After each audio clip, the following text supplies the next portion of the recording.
Hogwarts has kind of been like a safe house because it's kind of been impenetrable. This one, the walls have been broken down, and he's not as safe as he used to be. But for Daniel, Emma, and Rupert, the return to set after a brief hiatus between films was like homecoming. It feels like the school term started. It's really nice, actually. You really do find that after being away, you miss people, and it's really nice to come back and see them again.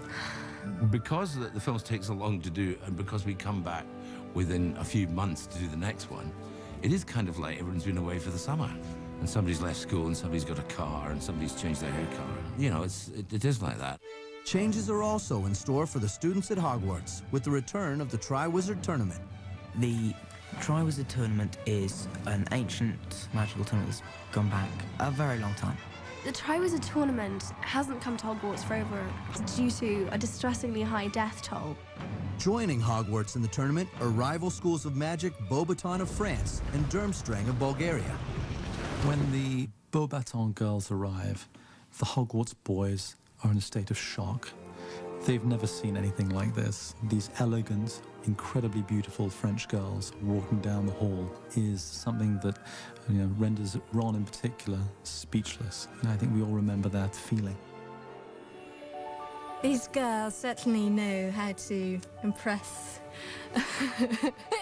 an English school by their entrance.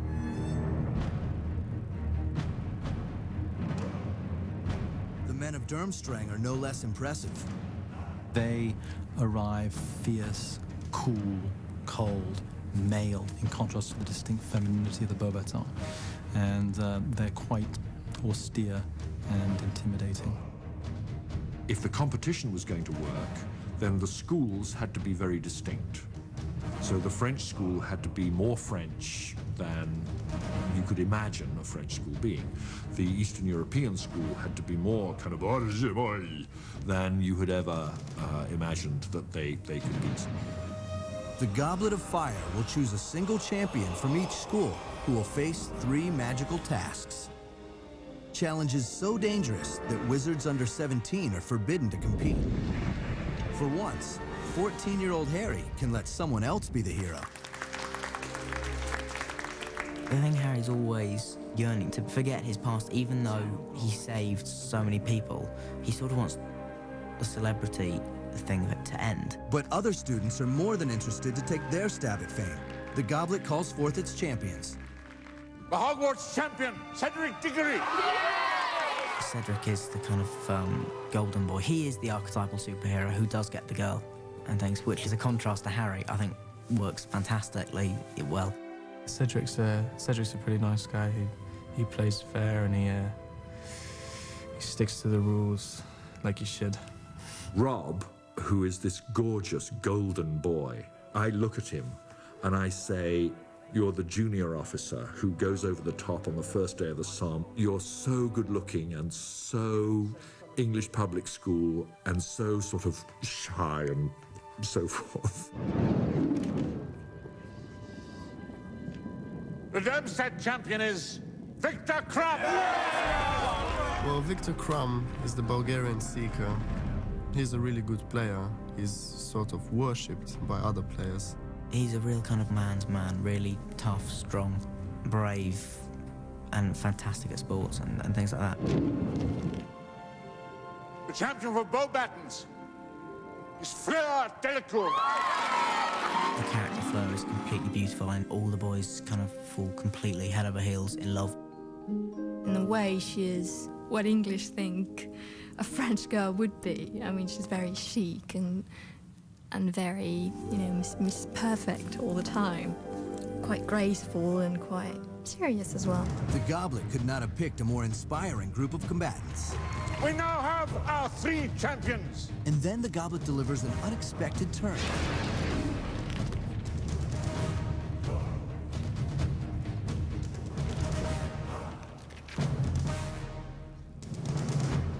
Harry Potter!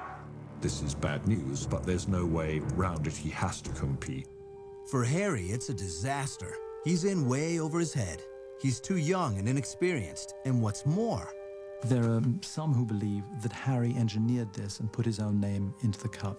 would anyone believe that he didn't do it? I didn't ask for this to happen, Ron. But alone as Harry feels, he finds an unexpected ally in Hogwarts' new Defense Against the Dark Arts teacher, Mad-Eye Moody. I think that he's somebody who chased the demons away from goodness to such an extent that he got quite warped by it. Moody is an Auror, a dark wizard catcher. He was a great wizard in his time, but his paranoia has him balancing on the knife's edge of madness, seeing dark wizards around every corner. Ron really likes him. He's just crazy and completely mental, which he really likes. Mad-Eye Moody is one of these people who tells it how he sees it and is very honest and very blunt about things. Mad-Eye Moody steps beyond what is proper, does not always know what is appropriate. Professor Moody! What are you doing? Teaching. He is quite ferocious at times, but at the same time is lovable. You can understand his appeal, and he is keeping a watchful eye on Harry. To play Moody, the filmmakers turned to the great character actor, Brendan Gleeson. What appealed to me about him was the fact that he reminded me of some of the teachers of the old school, that whole notion of tough love and all that kind of thing. And I can remember some people from my own past who would have come close to where Mad-Eye has ended up. There is some kind of elemental quality to him, which is part savagery and part kind of wide-eyed innocent. And those two are very finely balanced in Brendan. And if the students at Hogwarts found Moody to be a real shock to the system, his real-life alter ego, Brendan, could be quite a handful himself. You would say, look, there's a great bit in the book, and you'd think, yeah, Brendan, okay, fine. I know about the book. You know, the book is 750 pages. I've got 120. What do you want? But you'd then look at it and you'd think, no, actually, maybe he's right there.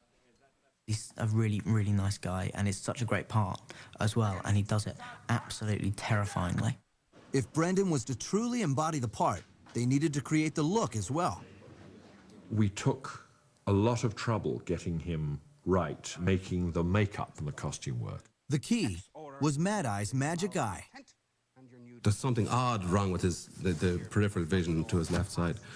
The doctors don't quite know what's wrong, but he's made this magic eye for himself that can see out through the back of his head and see in various different directions. Thank you. What a charismatic quartet. Another new character on the scene is the meddlesome reporter, Rita Skeeter. What a lovely name, Rita Skeeter. Rita Skeeter. So, She is the worst sort of tabloid journalist who just will write whatever she wants to write, not what is true. lovely. I call her the caring, sharing face of investigative journalism. Basically, she'll do whatever it takes to get a story which she's already pre-written in her head, which, in the case of Harry, does have an element of truth to it. No one else could play her apart from Miranda. She's brilliant. Rita's constant companion is a magical pen with a mind of its own. Rita uses a quick quote squirrel, which means that she has her hands free and all her concentration can be on the person in front of her, which is mostly Harry. His classmates are tormenting him. His friends have deserted him. His steps are dogged by a muckraking reporter, and someone is out to get him. Harry's life is out of his hands. He has no control really over where it's going.